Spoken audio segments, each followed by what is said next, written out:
last thing we're going to make is the bash plate, skid plate, sump guard, whatever you want to call it, depending on where you're from.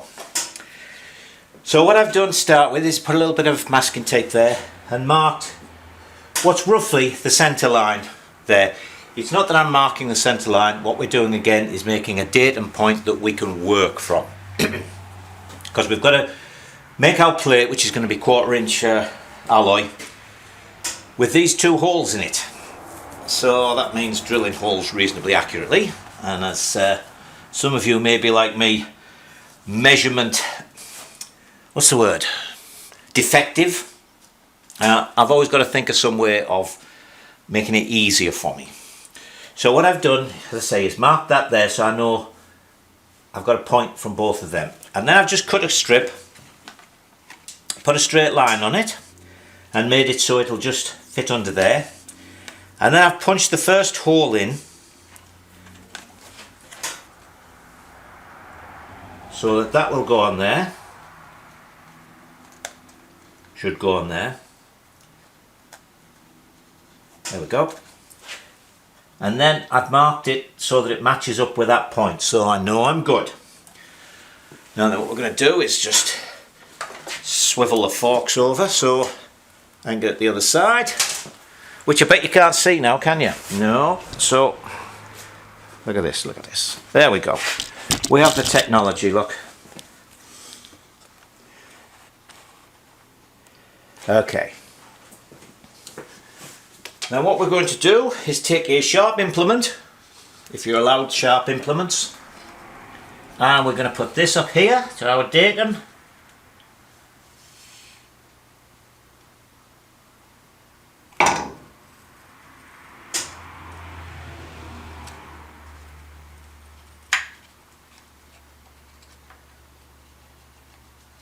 And make a hole there. Right, we'll go over and punch this. Now a set of punches like these are really useful. Apart from making things like this, you can get the holes right in gaskets when they never are. They're not that expensive, and actually I got these at an auction with some other stuff, so they were cheap still. Now what I also do, I don't know if you'll be able to see it, I actually mark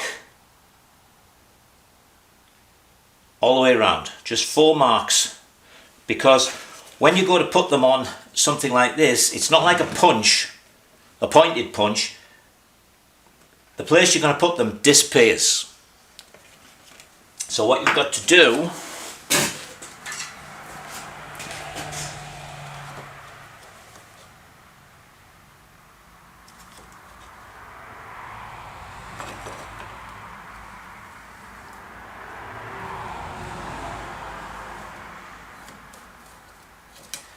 is draw across like that, so you have lines going both ways. Then when you put your punch on, you line up 2 of the holes, 2 of the lines, and you know you're centered.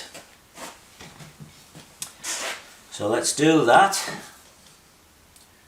Put that on there, we get that vertical one right.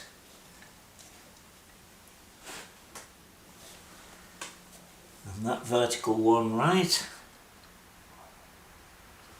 And we move it up a fraction.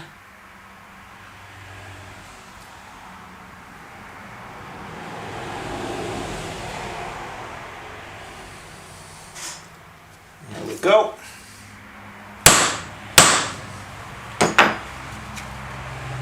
And we punch out our holes, which is nice and centered. Obviously these punches were for sale in the auction because they're getting blunt. I presume there's a way to sharpen these without changing the hole size. There we go. So there we are, nice and central on our line. Let's go and see if it fits. First bolt in.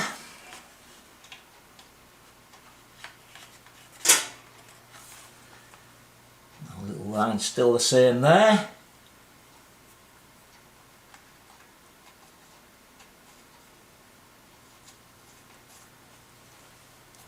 And that goes in there.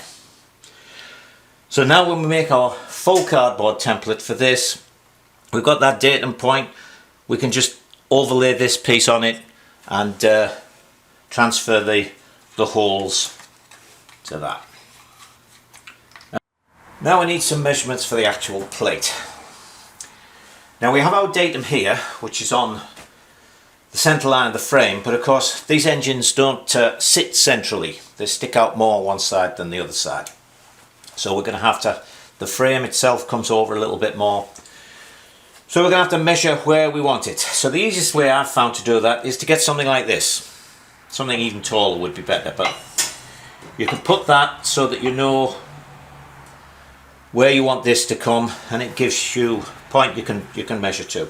So what I'm going to do is on this side, I'm going to bring it out about to this line of the case, and what I will probably do, in fact I will do it, is at the bottom here we'll weld a little piece on so that we've got some deflection and this doesn't stick out as much.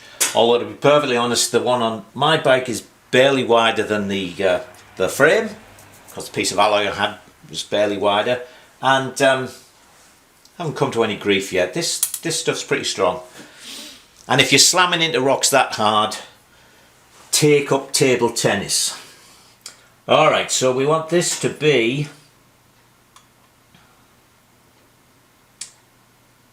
5.5 inches on this side, and I'll never remember that. Bit of paper.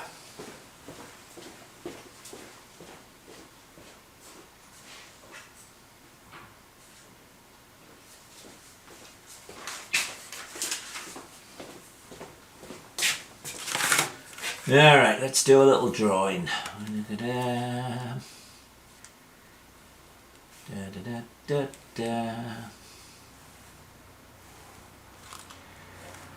Alright. From our datum to this side, we're going to be 5.5 inches. And we'll measure that again. 5.5 inches it is.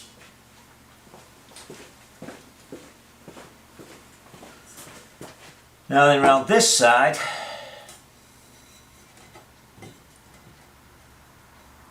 we only want to come to about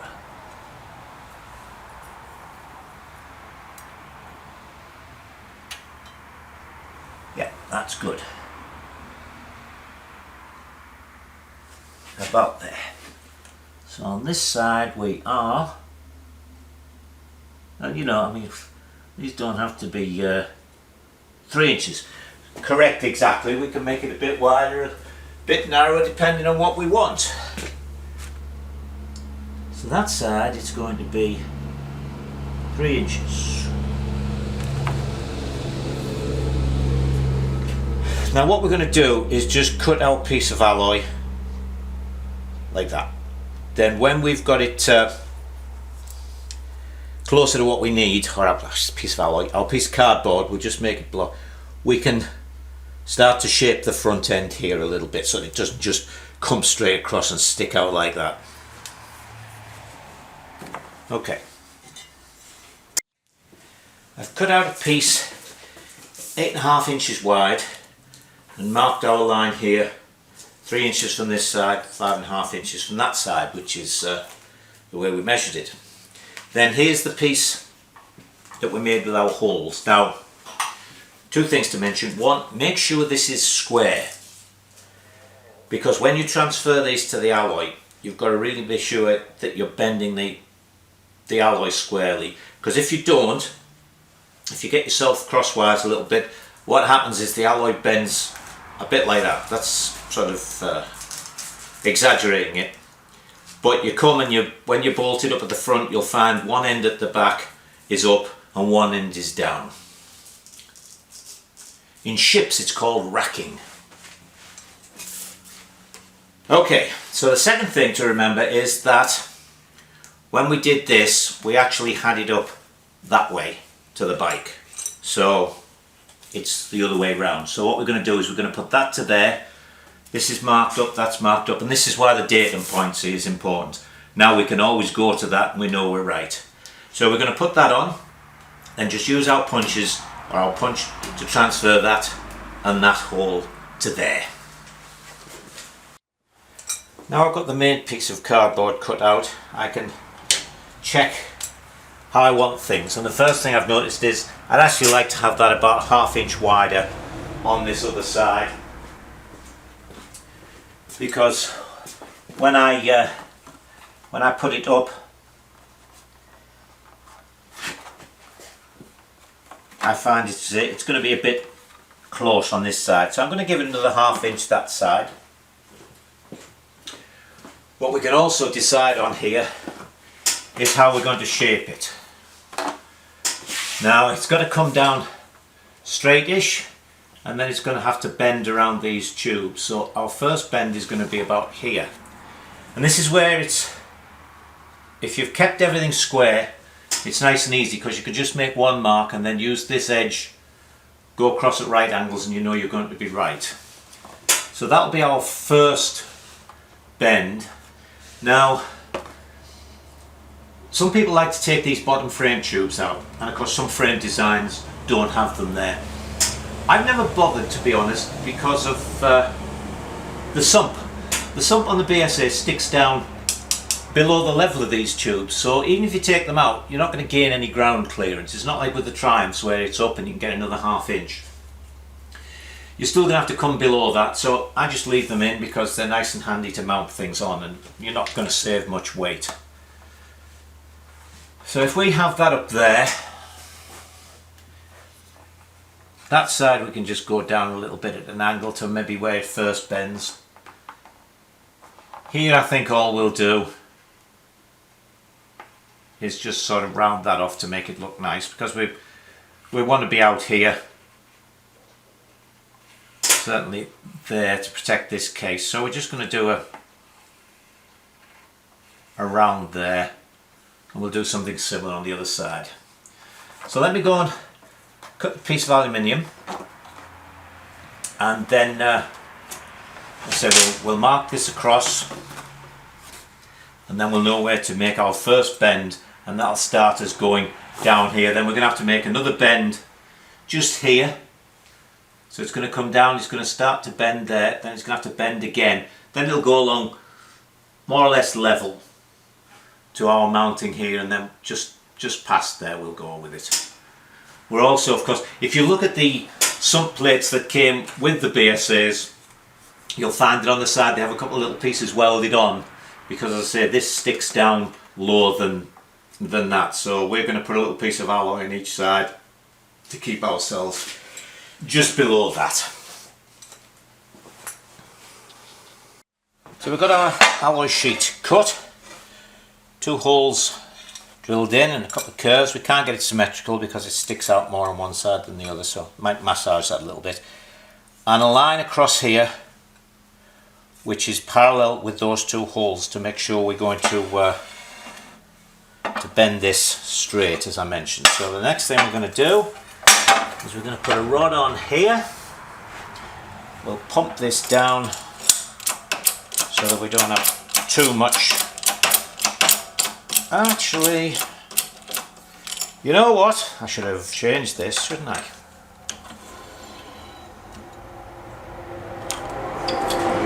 Here you go.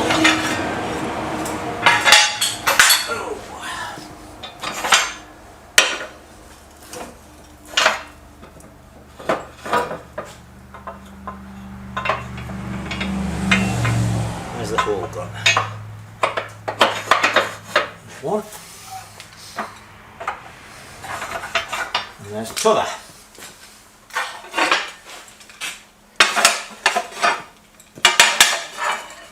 Yes, we're all right there. Okay.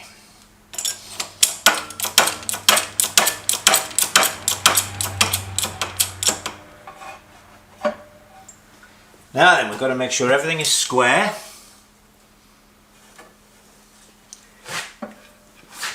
And in particular, make sure that is right on our line. Like that.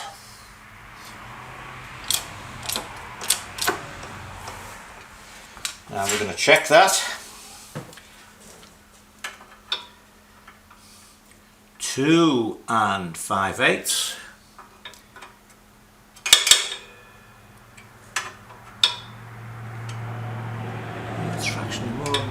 5/8.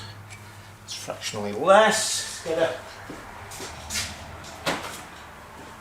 little knocking stick.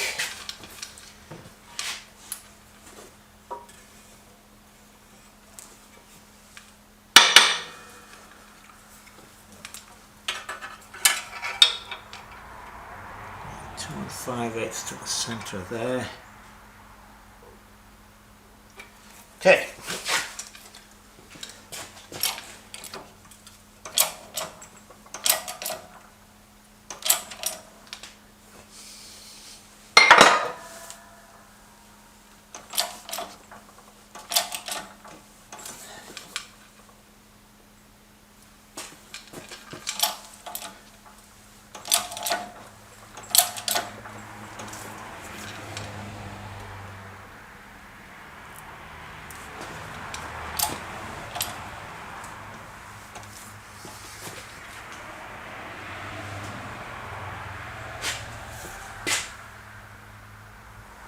Wow, I had this alloy given.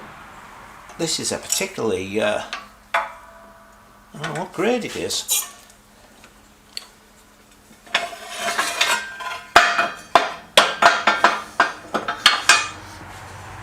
We've got a bend in it. Let's go and check it out. So there's our first bend, bringing it down, and you can't see it, but these two little nubs that BSA welded on here are miles out. If you bolt it up to that one on this side, this is right out here somewhere, so I might have to just ease them a little bit, sand them a little bit to get them square again. But anyway, they're bolted up now. So the next thing we're going to do is, let me check you can see this. Yes, I think so. Here we have the sump, and the sump sticks down a little bit. So the next thing we're going to do is we're going to bend it about here and send it backwards to there. Well, I'll try and do, but it's I've done this before. It's a several bend pieces to bend that there level, then bend it up, and then bend it that way. With this is proven to be, I had this piece of alloy given, and it's really, I'm not sure what grade it is, but it's taken some bending. So I might just take it back to there and then take it up just at an angle so that it comes up against here, and there is our mounting point. But right now we've got to bend it just here and take it back towards there. So let's make a magic mark. Stick my head in the way for a moment.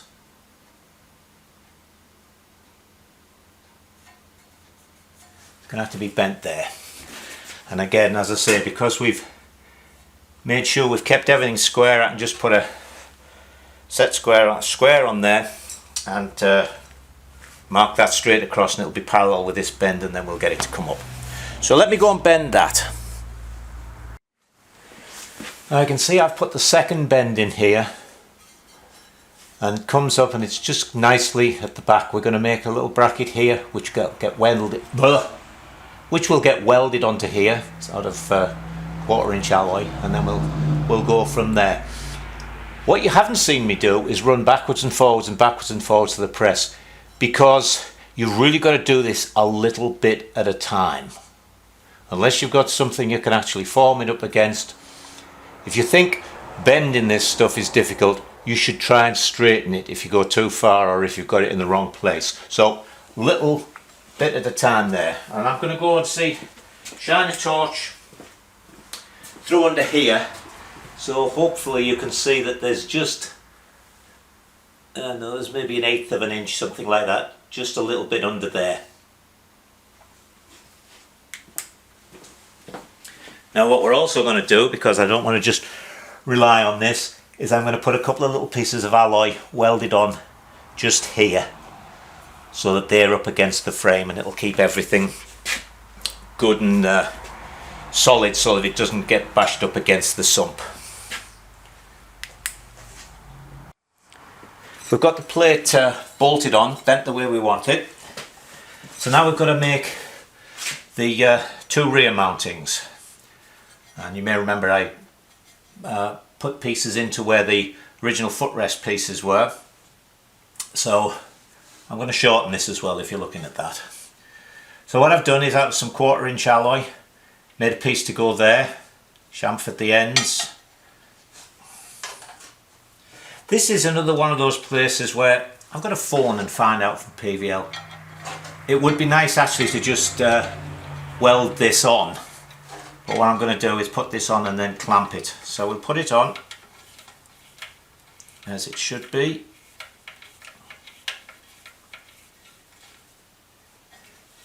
There, like that.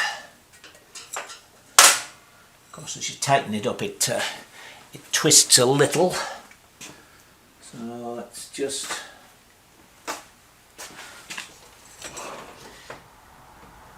add something to tap it with. There we go. Then we'll clamp it in place.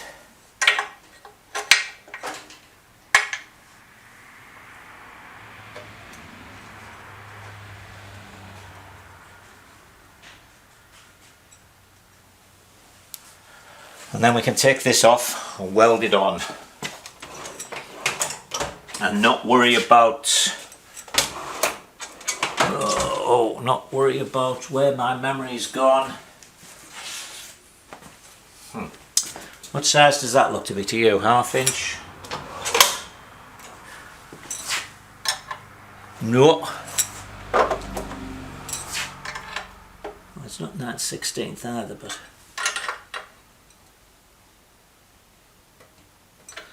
so we'll clamp that on there nice and tightly like that.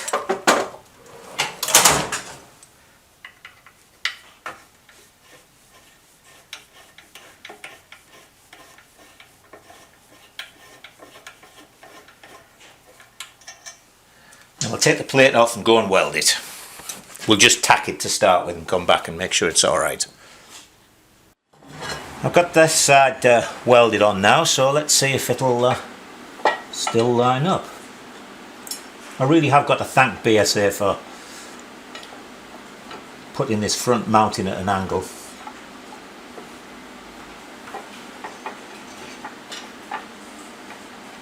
I know you can't see me doing this, but this isn't the important bit. And I wanted to have you close up to see if I managed to get the other bit right. Okay.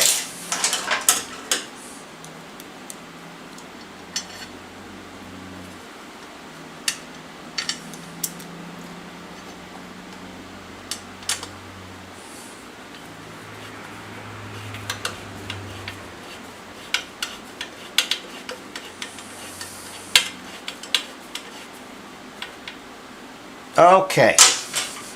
Good and solid. So now what I'm going to do is go around the other side. I've got another one of these cut. I'll mark it, drill it, weld it on just the same as this side, and then we'll show you the finished bash plate. Well, I've got the bash plate on, and I realised why it suddenly felt so difficult to bend this plate, because when I looked at my bike I realised that I'd been using 1/8 inch plate for the BSAs, not 1/4 inch. The only time I used 1/4 inch was when I built the Triumph 350 into one of these frames, because then I did away with the bottom tubes and had to swan neck the front. So having talked with a friend of mine who is a long-time machinist, tool maker, and really knows his metals, we decided that actually with doing it in the 1/4, I'm trying this freehand by the way, with doing it in the 1/4 it's going to be quite strong enough as it is, we feel. So there it is, 2 bends as I mentioned, little space under there, 1 mounting welded on there, and don't get seasick. Whoop, the other one welded on there. So there she is. Now what I'm also going to show you is, I think it was Peter Fletcher mentioned the relying on just the springs in the brakes to return the pedal. And again, God, I must be getting old. It jogged my memory, and I thought to myself, well, you know, actually I have a piece put on my bike for that, and the way I did it, because it's difficult to get it onto the pedal anyway, is like this. See if we can get this in. It's an extra piece put on there on the end of the brake arm, and then going across with a spring to there. So as the brake lever pulls forward, it's going to stretch that spring, and it's a nice stainless steel spring, so that should be fine. Okay, well, would you believe it, apart from it being out of focus, let me put it on autofocus as I zoom out.